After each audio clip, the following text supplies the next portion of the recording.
የሆነ ሰዓት ላይ አንድ ነገር ማሰብ ጀመርኩ። እግዚአብሔር አምላክ አብርሃም ጋር ሄደ። በደንብ ስሙ። አብርሃም ጋር ሄደና እንደዛ አለ፣ አብርሽ ወይስ አበዛሃለሁ ከቤተሰቤ ከእንትን መንበር ተለይተህ ውጣ። ልክ ተለይተህ ውጣ ካለው በኋላ አገር ጠፋ። በደንብ ስሙ። መብዛቱ ጠፋ። ፕሮፌሲው ኦልሞስት ለአብርሃም ተነግሯል አይደለ? የተስፋ ቃሉ ተነግሮታል። ግን እግዚአብሔር ጠፋ። ትበዛለህ የተባለው ጠፋ። አሁን አድርግ የተባለውን አድርጓል። እግዚአብሔር ለአብርሃም ከቤተሰብ ከእንትን ከሁሉም ተለይተህ ምን በል ነው አለው? ውጣ ነው አለው። አብርሃም ጓዙን ጠቀለለ፣ እያንዳንዱ ነገር ይዞ ወጣ። እግዚአብሔር ግን ጠፋ። ልክ ነኝ? እግዚአብሔር ጠፋ። እኔ የሆነ ሰዓት ላይ ሲያስብ ነበር። ዛሬ ጥቂት ደቂቃ ነው። የሆነ ሰዓት ላይ ሲያስብ ነበር። ልጅ ለምትፈልግ ሴት ጌታ ሆይ ልጅ ስጠኝ፣ ጌታ ሆይ ልጅ ስጠኝ ለምትል ሴት 45 ዓመት ከሞላት በኋላ ምን አደረግላታል? ጸሎቱ ኤክስፓየር አያደርግም? በደንብ ሰው ያደርጋል። ትዳር አሁን ብዙዎች ያጋጥሞኛል። ላይቭ ሲያገለግል ፕሮፌት ለትዳር ጸልይልኝ ሲል አየሁ አንዱ ለሶስት 30 ዓመት አይሶ እውነት ነው 33 ዓመት ነው ትላለች። 15 ዓመት ይቀራታል። አሁን ጌታው በትዳር ባረከኝ የሚለው ከ15 ዓመት በኋላ ጸሎቱ ምን ያደርጋል? ኤክስፓየር ያደርጋል። እግዚአብሔር ፕሮሚስ ገብቶላችሁ በተለይ እህቶች በትዳር ይባርካችኋለሁ ብሎ 45 ዓመት ከሞላችሁ በኋላ የትዳር አጋር ቢመጣ ምን አደረግላችሁ? ምን አደረግላችሁ? ከነጋር ናቸው አይደል? ምንም አይጠቅማችሁ። እንበል አፖስትል እዚች ጋር አለ። ኦልሞስት አሁን 50 ይገባል ብዬ ተስፋ አደርጋለሁ። እግዚአብሔር ሚሊዮነር አደርግሃለሁ አለው። አፖስትል አመን አለ። 80 ዓመት ሲደርስ በዶላር በሚሊዮኖች እግዚአብሔር ባረከው። ሊሄድ 10 ዓመት ይቀረዋል ወይ 5 ዓመት ይቀረዋል። ምን ያደርግለታል? ከመጣ መች ይምጣ። ዛሬ የሚያስተምራችሁ ቃል እንደዚህ ነው። የሚያዘገዩ መንፈሶች ሁሉ ይሰበራሉ። የተስፋ ቃላችሁን ሲያዘገዩ የነበሩት ሁሉ ይሰበራሉ። ብዙ ጊዜ እንደ ክርስቲያን የማንነቃው አንድ ነገር አለ። የጸሎት አለመመለስ ሌላ ጉዳይ ነው። የሰዓት መቃጠል ግን ሌላ ጉዳይ ነው። ሰይጣን በሁለት ነገር ይጫወትብናል። ኦልሞስት እግዚአብሔር ስለተናገረ በደንብ ስሙ። እግዚአብሔር ስለተናገረ አለመፈጸም አይችልም፣ ይፈጸማል። ሰይጣን እግዚአብሔር እንደተናገረ ያወቀ ሰዓት ላይ ላይፋችሁ ላይ አንድ ነገር ነው የሚያደርገው። ትንቢቱ እንዳይፈጸም በእናንተ ላይፍ ላይ እንዳይፈጸም ያዘገያችሁ። በደንብ ስሙ። ሕፃን ያላችሁ የተነገራችሁ የሆነ ትንቢት ቃል አለ። ገና ልጆች ያላችሁ አንዳንዶቻችሁ ገና የእናንተ ማህፀን ውስጥ ያለው ቃል አለ። ኢየሱስ ጌታ ነው። እና እንደዚህ ብያማ እግዚአብሔር የተናገረኝ ነገር ሊሞት 2 ቀን ሲቀር ቢመጣ ምን አደርግልኝ? ሳሉት ጌታ ተናግሯል። ፕሮፌሲ አላችሁ፣ ትንቢት አላችሁ። ሁላችሁም ላይፍ ጋር ቢመጣ እግዚአብሔር የተናገረው አመታትን የፈጀ ትንቢት አለ። ሰይጣን አሁን የሚያደርገው አንድ ነገር ብቻ ትንቢቱ እንዳይፈጸም አይደለም። ትንቢቱ በጊዜ እናንተ ጋር እንዳይደርስ ነው የሚያደርገው። ለዛ ነው ዳንኤል ጸሎት ገባዋል። 21ኛ ቀን መልአክ መጣና አስቸገሩኝ እኮ አለ እዚህ እስኪደርስ ድረስ እንጂ ጸሎት ከተሰማ ቆያል። ዛሬ እንጸልያለን። እድሜያችሁን ሊበሉ ጊዜያችሁን ሊበሉ የወጡ መናፍስቶች ሁሉ ለቀው ይሄዳሉ። ጠላት ሆይ ስማ በሉስ። እድሜ አይበላም፣ ጊዜ አይበላም። ጠላት ሆይ ስማ በሉስ። ከተነገረኝ ጋር አሁን እገናኛለሁ። እርግጠኛ ነኝ ጌታ ምስክር የሆነ ሰው አለ እዚህ ጉባኤ ዛሬ የሆነ የትንቢቱን ቃል ጨብጦ የሚወጣ ሰው አለ። ጌታ የነገረለትን ጉዳይ ጨብጦ የሚወጣ ሰው አለ። እግዚአብሔር ተናግሮኝ ነበር አይደለም አሁን አይቼዋለሁ የሚል ሰው አለ።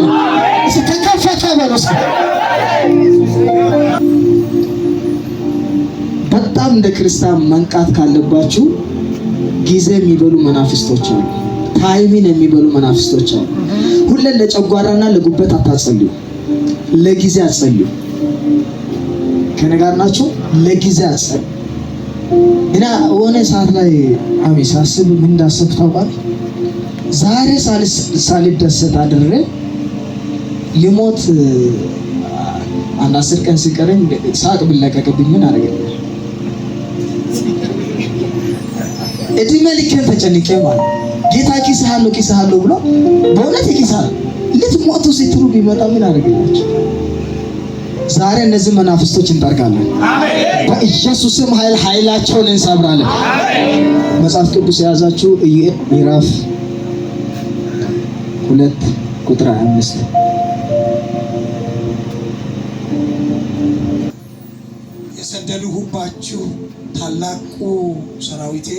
የሰደድኩባችሁ ሰራዊቴን አንበጣና ደጎቢያ ኩብኩባና ተምች የበላቸውን ዓመታትን እመልስላችሁ።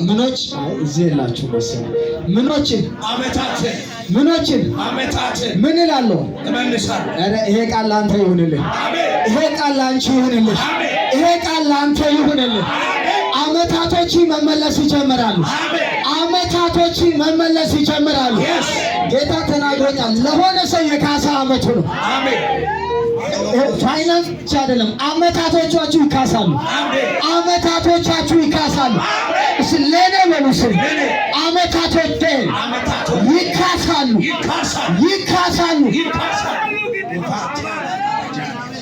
እግዚአብሔር ሲመጣ ገንዘቡን ብቻ አይደለም የሚኪሰው፣ የተበላውን። እኔ ዛሬ እዚህ ጉባኤ ፕሮግራም የመጣ ያለ ሰው አይመስለኝም። እኔ እየተናገርኩት ያለሁት ቃል የኔን ላይፍ የቀየረን ነው የሚያወራችሁ። ላፍራዲያኮ ሻካታ ይላል። እናገራለሁ በኢየሱስም። ዓመታችሁ አይበላም። ዘመናችሁ አይበላም። አንድ ሰው ይጮና አይበላም። እስከዛሬ የተበላው ይበቃል። ይበቃል። መባረክ ካለባችሁ መች ትባረካላችሁ? መቼ? በኢየሱስ ይሄ ደስ የሚለኝ አንድ ነገር አለ። እዚህ መጽሐፍ ቅዱስ ውስጥ ስትመጡ ነገ የሚል ቃል የለም። አሁን የመዳን ቀን የምንፈወስበት የምንባረክበት ዛሬ ነው። ለዛ አጋንንቶች ሁሉ ሲወጡ ዛሬ ገላታለሁ አይሉ። ዛሬ እነሱ ቀን አይደለም።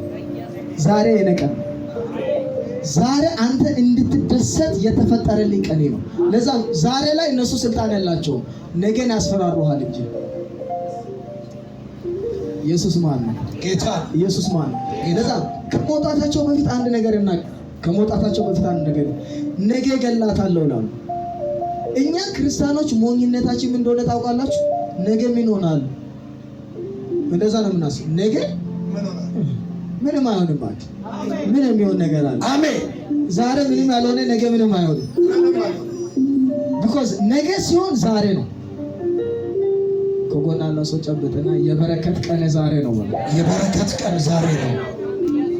በህይወት ምንም ብታመጥ ዛሬ አላለቅስም፣ ነገ ነው ማለቅሰው። ነገ የሚባል ቀን ነገ ስለሌለ ኤቭሪዴይ የነ ፕሪንሲፕል አፖስት እንደዚህ ዛሬ የሚባል ቀን አላለቅስም። ነገ አስለቅሳለሁ ስል ነገ የሚባል ነገ የለም። ነገ ሲነጋ መች ነው?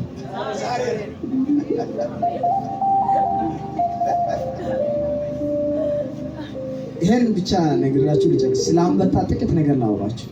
ማን የበላውን ነው አለው? አንበጣ። ሌላ ጊዜ ስለ ደጎቢያ ምናምን አውራቸዋለሁ፣ ችግር የለም። ዛሬ ስለ አንበጣ ብቻ ላውራችሁ። የአንበጣ መንፈስ አለ። ስሙ፣ የአንበጣ መንፈስ አለ። ስፒሪት ነው። አንበጣ የሚባለው ኖርማል ፍጥረት እንዳይመስላችሁ። ታውቃላችሁ፣ ታይሙ ስላልሆነ ነው እዚህ ጋር ያልተገኘው እንጂ የሰማችሁ ነው። ለምሳሌ አንበጣ ሲዝን ጠብቆ የሚመጣ ፍጥረት። በደንብ ስሙ። አንበጣ 24 ሰዓት ወይ አመቱን ሙሉ አንድ ቦታ ላይ ኖሮ አያውቅም። ሲዝን ጠብቆ ነው የሚመጣው። ሲዝኗን ይጠብቃል፣ ይመጣል። ሲዝኗን ይጠብቃል፣ ይመጣል። ይህ ማለት ምን ማለት እንደሆነ ልንገራችሁ። የአንበጣ ስፒሪት አለ ታይማችሁን የሚበላ። ቆይ እኔ ማላምነው ሆነ ነገር ልንገራችሁ። አንዱ ሰው አገኘውና እንዴት ነህ ስል ሰላም ነኝ፣ ቆይታ ሁሉ መልካም፣ ምን እያሰብክ ነው ታገለግላለህ ስል ይገርማል ፕሮፌት የእናተ ማህፀን ውስጥ ያለው ነው በትንቢት የመጣሁት። አሁን ምን የሰራኝ ነው የሚመንነት ጸጋ አለኝ። አሁን የሚመን ነው በደንብ። መች ነው ማገልገል የምትጀምረው ሲባል ለሁሉም ጊዜ አለው ነው። ጌታ አለቀን አገልግሎት ይጀምራለሁ። ልንገራችሁ እግዚአብሔር የተናገራችሁ መልእክት የሲዝን መልእክት አይደለም። ይሄ የአንበጣ ስፒሪት ነው። ለመሰላችሁ መስከረምን ጠብቆ ብቻ ነው ወላይታ ላይ የሚመጣው አንበጣ። ከዛ በኋላ አታገኙት። ሲዝን አለው። ከዛ መች ይመጣል ትንቢቱ ሲባል መስከረም የሚባል ወር ሲመጣ ትላላችሁ። እግዚአብሔር መች ይባርካል። ለዛ ነው ብዙ ሰዎች ጋር ከሄዳችሁ አይ ጌታ ያለው ቀን ይሆናል ይላል። ጌታ ያለው ቀን የሚባል የለም። ይሄ ቀን ነው ጌታ ያለው ቀን። አሜን አሜን። የአንበጣ ስፒሪት እንደዛ ነው የሚያደርጋችሁ። እኔ እንደዚህ እያልኩ እኮ መባረክ ካለባችሁ ዛሬ ትባረካላችሁ። አሜን። ለዛ ሰይጣን ላይፋችሁ ላይ ሁሉ የሚልከው ሲዝን የምትባለው ነገር ነው። ነገ የምትባል ቀን አለች ይላል። አንተ እዚህ ታመህ ልትሞት እኮ ነው። ጌታ ፕሮሚስ ገብቶልሃል። ሰው መጥቶ አይዞሽ ምናምን ችግር የለም ጌታ ተናግሮኛል የሆነ ቀን እፈውሳለሁ ትላላችሁ። እንደዚህ የሚባል አማርኛ የለም። ዛሬ ነው ተጻፈልኝ ማለት ያለብኝ እንደዚህ ነው። ጌታ የተናገረኝ ዛሬ ነው፣ ዛሬ እፈወሳለሁ ነው ማለት አለብኝ። አሜን። እግዚአብሔር ጠላቶችን አዋርዳለሁ አንተን ይክሳለሁ ካለ ጌታ የሚክስበት ዘመን አለው ብለህ አትቀመጥ። ጸሎትን ቀጥል። ዛሬ የኔ ቀን ነው ብለህ ቀጥል። አሜን። በጌታ በኢየሱስ ከጎን ያለው ሰው ጨብጥና ነገ የሚባል ቀን የለም። ነገ የሚባል ቀን ድገም፣ በደንብ ንገር። ነገ የሚባል ቀን የለም። ነገ የሚባል ቀን የለም በለው። ነገ የሚባል ቀን የለም። ነገ የሚባል ቀን የለም። ለዛ ሰይጣን ላይፋችሁ ውስጥ ነገን እንድታስቡ ነው የሚያደርገው። ነገን እንድታስቡ ነው የሚያደርገው። ለምሳሌ እንበል ኪሳችሁ ውስጥ 100 ብር ቢኖር ወይ አካውንታችሁ ውስጥ 100 ብር ዘርዝሩ ብለህ አፖስትል መቼም 100 ብሩን አዘሩ። ውስጣችሁ ላይ የሚመጣው ምንድን ነው? ነገ ምን ልትሆን ነው? ምን ሆናል? ከነገራችሁ ነገ የሚባል ወደ ላይፋችሁ ስላክ እመኑ ከአጋንንት የሚመጣ ስፒሪት ነው። በጣም የጸሎት ሰው ከሆናችሁ እመኑ በረከተ ዛሬ ብላችሁ ነው የምትነቁት። ከእግዚአብሔር ጋር ሪሌሽን ያለው ሰው ነገ የሚባል ቀን አያውቅም። ትባረካለህ ብሎኛል፣ አዎ ዛሬ ይባረካለሁ። አሜን። ትበለጽጋለህ ብሎኛል፣ አዎ ዛሬ በለጽጋለሁ። አሜን። ትፈወሳለህ ብሎኛል፣ መች እፈወሳለሁ? ዛሬ። እጃችሁን ከፍ አድርጉ ልጸልይ። እስከ ዛሬ ዘመናችሁን የበሉ ስፒሪቶች ሁሉ ለቀው ይሄዳሉ። አሜን። በኢየሱስ መናፍስቶች ሁሉ ለቀው ይሄዳሉ። አሜን። ለቀው ይሄዳሉ። ዘመን አይበላም፣ ዘመኔ አይበላም፣ ጊዜ አይበላም፣ ጊዜ አይበላም፣ ሰዓቴ አይበላም፣ ሰዓቴ አይበላም። yes ለዛ እግዚአብሔር መጣና እንደዚህ ያለ እግዚአብሔር መጣና እንደዚህ ያለ አይዞሽ ልጅ አለ። እስካሁን ያለፈው ታይም አለ፣ የሄደብሽ ጊዜ አለ። ከዚህ በኋላ የተበላውን አመትሽን ሁሉ እክስሻለሁ። አሜን። አልፈለጋችሁ ከልጅነት ጀምሮ መሆን ያለብኝ ነገር ቀርቶብኝ እዚህ ደርሰሃል። ጌታ አሁን እንደዚህ ያለ ነው፣ ጀድሮን ይጥልሃል። አሜን። በጌታ በኢየሱስ ትላንት አልፏል፣ እኛ እንቆጭበታለን። ጌታ ግን እንደዚህ ያለ የተበላውን ቀናችሁን እመልስላችኋለሁ። አሜን። ዘመናችሁን እመልስላችኋለሁ። በአንበጣ የተበላውን ዘመናችሁን